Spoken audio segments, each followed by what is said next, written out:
Hey guys, and welcome back to my channel. So today we are going to be doing part 2 of my most anticipated reads for 2024. This is just an entire massive list of all the upcoming horror books that are coming out this year that I am so excited to read. If you haven't seen part 1, definitely check that out. It doesn't really matter what order you guys watch these in. None of these are in a particular order. It's just based on when I found out about these releases and added them to my own list. So it's kind of all jumbled. It's not chronological. It's not like ranked or anything. But this is part 2 of a 3-part series, and I'm just gonna dive right into it because these videos tend to be really long. But let's start. Okay, so first up for part 2, I have Blood Covenant by Alan Baxter.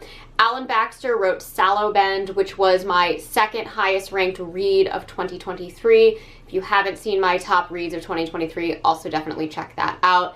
I had never read Alan Baxter before that, and I just loved Sallow Bend. It was such a fun and different kind of like small town horror story. I really enjoyed it, so I cannot wait to see what else he has.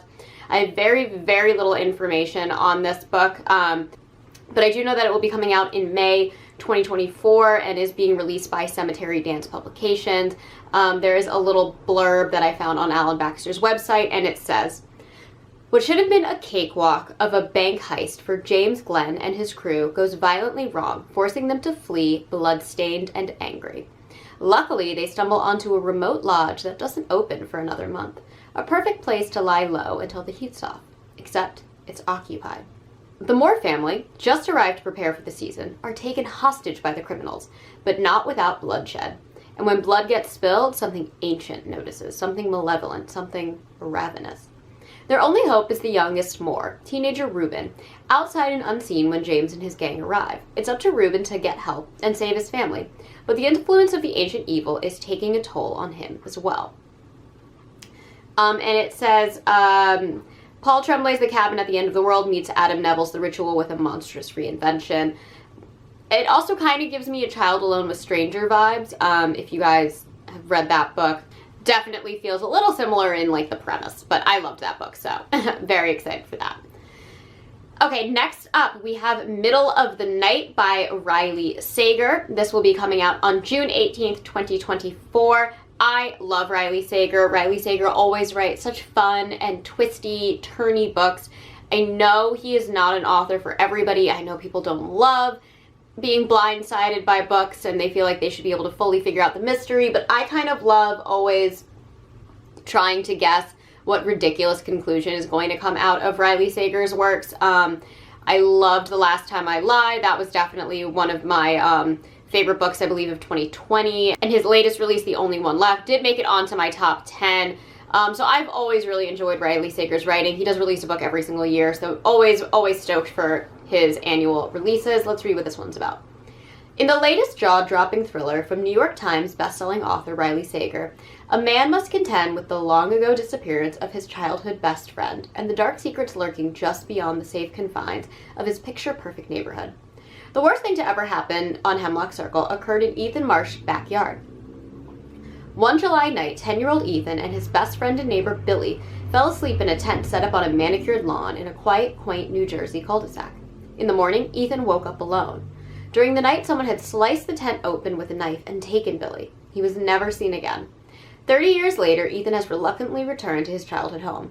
Plagued by bad dreams and insomnia, he begins to notice strange things happening in the middle of the night. Someone seems to be roaming in the cul-de-sac at odd hours, and signs of Billy's presence keep appearing in Ethan's backyard. Is someone playing a cool prank, or has Billy, long thought to be dead, somehow returned to Hemlock Circle? The mysterious occurrences prompt Ethan to investigate what really happened that night, a quest that reunites him with former friends and neighbors and leads him into the woods that surround Hemlock Circle. Woods where Billy claimed monsters roamed, and where a mysterious institute does clandestine research on a crumbling estate. The closer Ethan gets to the truth, the more he realizes that no place, be it quiet forest or suburban street, is completely safe, and that the past has a way of haunting the present. Okay, so that was a lot of information, but I'm very excited for this. This kind of gives me The Devil Crept In vibes. It kind of gives me Stephen King's The Institute vibes. Definitely excited to see what Riley Sager does with this because I know it's always going to be something that I am not expecting. I think Survive the Night was the only one of his novels that I kind of figured the twist out, just because I think I knew the case that it was based on, so, or inspired by. But I'm not sure what this one is going to be about, but I love it. I hope there's no supernatural elements to it. I love when Riley Sager makes us think something supernatural is happening, but it's not. And every now and then he'll flip it and something supernatural is happening and you don't think it is. So I hope it's not a supernatural angle, but that one sounds really, really exciting. Very Pretty Little Liars, too. Okay, next up, I have In the Valley of the Headless Men by L.P. Hernandez. So this will be coming out on February 14th, 2024, Valentine's Day. That's great. And L.P. Hernandez wrote Stargazers, which was, I believe, his debut novella. That was released exclusively with, like, dark matter and nightworms, and I really, really, really loved that story. I was really impressed by his writing, so I'm very excited to see where he goes next. I know he has another release rumored to be coming out later this year, but this is the big one. And this says, Nahanni National Park is one of the last truly wild places on Earth.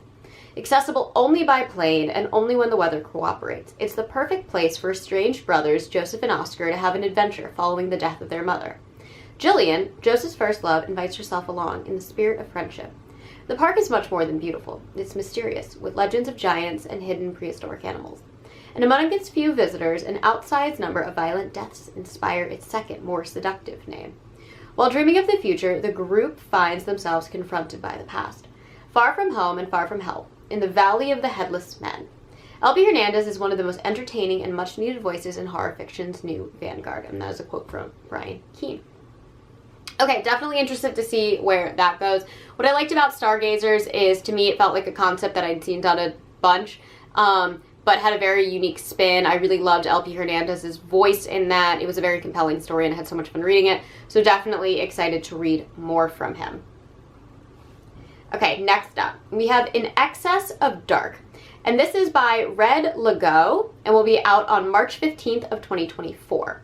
It's March. So I have actually never read any books by Red Legault before. I learned about this author because I read her short story in the October Screams 2023 anthology, and I really, really liked it. So when I saw her name pop up somewhere with a new release, I was like, you know what? I definitely want to read a book from her. I believe this is the debut. But yeah, it's also very short. It looks like it's only 135 pages, and again, by Darklit Press. They do a lot of work with Tim Meyer, who I adore, so very, very interested to see what her take on a longer story is going to be. So it says, what if every terrible thing imagined came true? Every fleeting nightmarish thought of reality. For grief-stricken Karina, her newfound ability to turn her worst daydreams into palpable truths has sent her into a downward spiral of depression and guilt. Coupled with the appearance of an enigmatic shadow figure and visions of her dead family, she grapples to maintain her sanity while desperately attempting to harness her abilities and reunite with her loved ones. Okay, interesting premise, not too much there, but again, short book. And so definitely interested to see some more newer authors. I feel like this list is so long this year. Again, I have like 30 books because I've been just introduced to so many new indie authors over the course of this channel. So I love reading more from newer people. I know I have some authors on this list that I only found about within the last year, so really stoked to see their stuff. However, on June 4th, 2024, we have Smalltown Horror by Ronald Malfi. Ronald Malfi is just my go-to, like, contemporary horror author. I adore him. I think his work is phenomenal. Every time I read a Ronald Malfi book, I feel like those books end up on my top 10 list. And I didn't read anything by him last year, and I am kicking myself for not. But he didn't really have any new releases that weren't anthologies. So I am so stoked for another full-length novel. Again, this is coming out on June 4th. Let's read what this one's about. 5 childhood friends. Okay. His coming-of-age stories are just, like, my favorite. December Park is just so great. Blackmouth was fantastic, but here we go again. 5 childhood friends are forced to confront their own dark past, as well as the curse placed on them in this horror masterpiece from the best-selling author of Come With Me. Maybe this is a ghost story.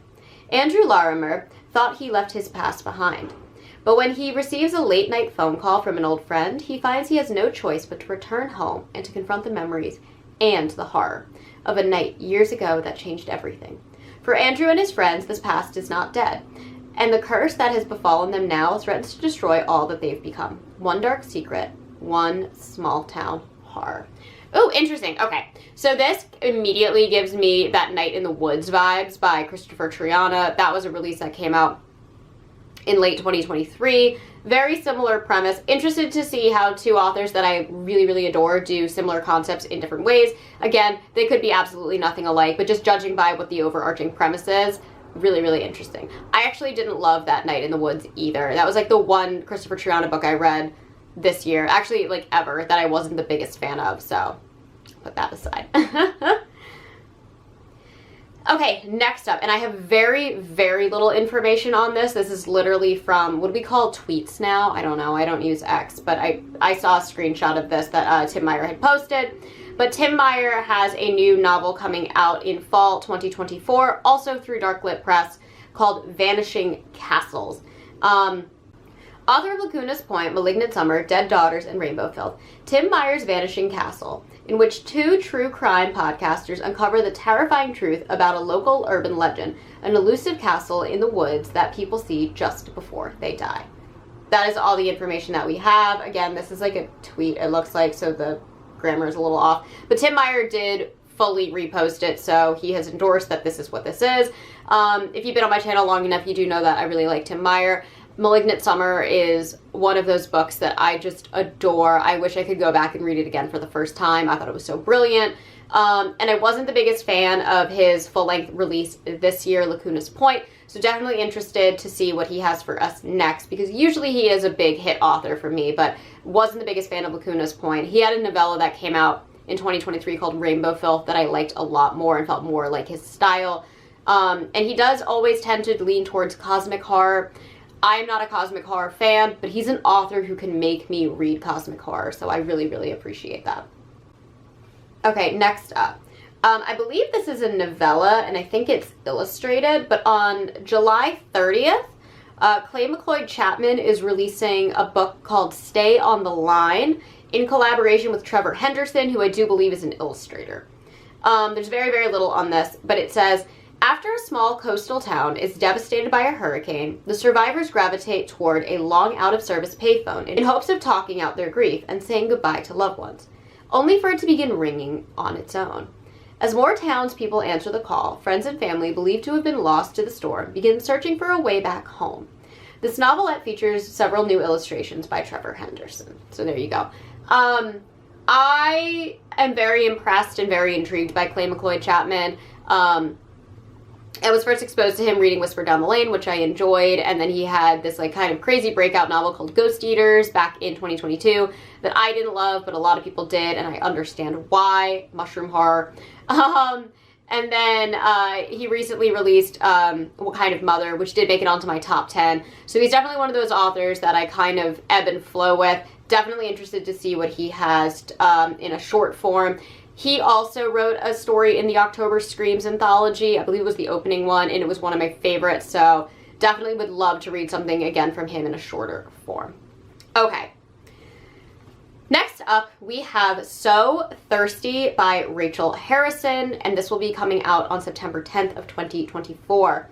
So ever since I read Cackle by Rachel Harrison, I have pretty much just devoured all of her new releases. Such Sharp Teeth and Black Sheep most recently. She's one of those authors that I love her, but I hate her. I'll buy everything she writes, and then I will just despise her main characters, despise the decisions that her characters make, and just kind of sit there screaming at the plot for the entirety of the novel. But her voice is so compelling that I have to read everything she writes. I just adore her voice. She writes from this very, very millennial perspective, and it's very humorous and very dark and just is unlike any other author's voice that I have read recently.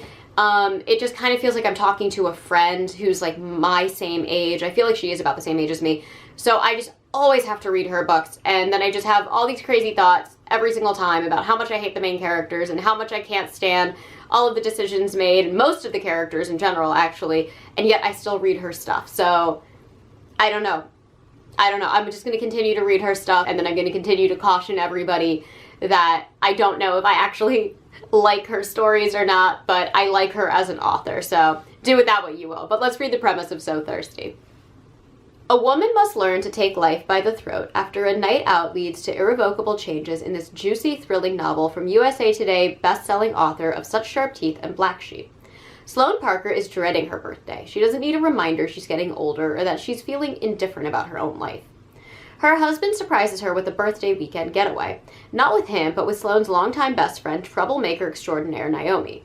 Sloane anticipates a weekend of wine tastings and cozy robes and strategic avoidance of issues she'd rather not confront, like her husband's repeated infidelity. But when they arrive at their rental cottage, it becomes clear Naomi has something else in mind. She wants Sloane to stop letting things happen to her, for Sloane to really live. So Naomi orchestrates a wild night out with a group of mysterious strangers, only for it to take a horrifying turn that changes Sloane and Naomi's lives literally forever. The friends are forced to come to terms with some pretty eternal consequences in this bloody, seductive novel about how it's never too late to find a satisfaction, even though it might taste different than expected. I'm assuming this is vampires. Such Sharp Teeth was werewolves, and Cackle was witches, Black Sheep was cults, so I'm assuming this is vampires. I kind of love this premise. Again, I'm just going to read anything that Rachel Harrison writes. If you want more of an in-depth look on my thoughts on Rachel Harrison's writing, definitely check out my Black Sheep review. I really talk about how I view her as an author, but every book she releases is an instant buy for me. I have so much fun with her work. Okay, next up. This is another one that I have very, very little on. And this is Rest Stop by Nat Cassidy. This will be out on October 15th. Nat Cassidy wrote Nestlings this year, and I really didn't like that book, but I liked moments of it enough that I definitely want to read more from this author. And I think a novella will definitely be something more palatable for me to get a sense on whether I should continue to read the works of Nat Cassidy. But again, very, very, very little out on this. This was just recently announced. So Goodreads says, from the author of Mary and Nestlings, a young musician finds himself locked inside a gas station bathroom in the middle of the night by an unseen assailant, caught between the horrors on the other side of the door and the horrors rapidly skittering down the walls inside. Ooh, I can see that being truly nightmarish in like the best way possible. So definitely really, really cool premise, very claustrophobic, I would imagine. And he likes bugs, I feel like. I think Nat Cassidy likes bugs in horror, but I haven't read Mary, so I don't know. Okay. So last up, and I was actually like thrown when I saw this, but Thomas Oyld Hoyvelt has a new novel coming out. It'll be out on April 30th called Oracle. Now what threw me on this is when I saw this, I saw that it was called Robert Grimm #2, like so it's part of a series. And I was like, oh my god, did I like forget something? Did I not read one of his stories? Like just missed a release from Thomas Oyld Hoyvelt? I know I'm saying his name wrong, I'm so sorry. But it looks like this is actually a sequel to Hex, except instead of focusing on like the town, it looks like it's going to be focusing on our character Robert Grimm. And Hoyvelt is, I believe, Dutch. He lives out in Holland. So he releases a lot of his books years before they make it to the American market, or the English market. And it looks like there's already a third book in the series called November that has been out in Dutch. But on April 30th, we will be getting the American or the English version. Thomas Oyld Hoyvelt, so hard to say his name. He translates his own books as far as I know, which I really, really like. Just because it means that when he makes a translation, it is the intention of the sentence. So what it is saying is what he means. Sometimes I feel like things get lost in translation when there's a different language. So I do appreciate that. And I loved Hex. I hated Echo. I really hated Echo, which was his second book. But X, his debut novel, I adored. So let's read what this is about. From international bestseller Thomas Oyld Hoyvelt comes Oracle, a supernatural thriller where an omen from our past threatens the return of ancient forces that will change the world forever. The novel heralds the return of Robert Grimm, the fan-favorite cult hero from Oyld Hoyvelt's breakthrough novel Hex. On a foggy winter morning, Luca Wolf and Emma Reich discover an 18th century sailing ship stranded on a barren flower field, its name written on its side, Oracle. Emma, unable to resist, enters the hatch on the tilted deck. Bad idea. The ship's bell begins to toll and no one sees her again. Not much later, 11 people have disappeared. Luca and his mother have been absconded by a clandestine government agency, which has questions, no answers, and are determined to uncover the ship's secrets before a media storm erupts. But as they force Robert Grimm, a retired specialist of the occult with a strange history and a healthy dislike of authority, to unravel the mystery, the oracle is revealed to be a harbinger of an ancient doom awakened underneath the sea. What follows is a maelstrom of international intrigue, history, young love, humanity's relationship with climate and disease, and pure terror as they come face to face with an open doorway to apocalypse. Okay. If this is going to be similar in tone to Hex, and I feel like it might be, I think I'm really going to enjoy this. If this leans more towards the kind of romanticized analogy, metaphor of love in horror, like Echo was, I don't think I can get through that. Echo was one of the hardest books for me to get through. I wanted to DNF it so many times. I read it over the course of a month. It was so difficult for me to read. But I read Hex in like a nanosecond. I devoured Hex. Hex was great. Hex was scary. Hex was disturbing. Hex was fun. Hex was great. So I'm very iffy with this author because I had such high hopes for Echo. Took forever to come out on the American market, and I hated it. Hopefully I will like Oracle. Hopefully it is back towards what he did with Hex, and that would be awesome. Anyways, that one I'm definitely going to be iffy about, but we will see what happens. We will see what happens. Anyways, that is all that I have for you guys today. As always, I try to post every Monday, Thursday, and sometimes on Saturdays. Part 3 will be up as soon as possible, so probably in like a day or two. So yeah, be on the lookout for that. And let me know in the comments below what books you guys are most excited for, or if there are books that I have missed. Definitely excited to see what new releases are coming out. And I will catch you all in the next one. Mwah!